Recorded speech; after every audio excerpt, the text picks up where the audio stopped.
అల్లు వారి ఇంట తీవ్ర విషాదం. దివంగత నటుడు అల్లు రామలింగయ్య గారి భార్య, టాలీవుడ్ స్టార్ హీరో అల్లు అర్జున్ నానమ్మ కనకరత్నం గారు కన్నుమూశారు. అట్లీ సినిమా షూటింగ్ కోసం ప్రస్తుతం ముంబైలో ఉన్న బన్నీ నానమ్మ మరణ వార్త తెలియగానే హైదరాబాద్కు వచ్చారు. తన నానమ్మ పార్థివ దేహాన్ని చూసి ఎమోషనల్ అయ్యారు. చిరంజీవి, సురేఖ దంపతులు కూడా ఉదయాన్నే అల్లు నివాసానికి చేరుకున్నారు. చిరు, బన్నీ పక్కపక్కనే కూర్చొని మాట్లాడుకుంటూ కనిపించారు. ఆ సమయంలో అల్లు అర్జున్ కన్నీళ్లు తుడుచుకుంటూ ఎమోషనల్ అయ్యారు.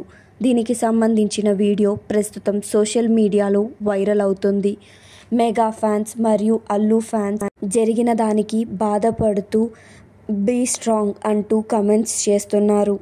అయితే అల్లు అర్జున్ ఇంటికి ప్రముఖ నటులు, బంధువులు మరియు రాజకీయ నాయకులు హాజరయ్యారు. ఆ ఎక్స్క్లూజివ్ ఫొటోస్ అండ్ వీడియోని మీరు కూడా చూడండి.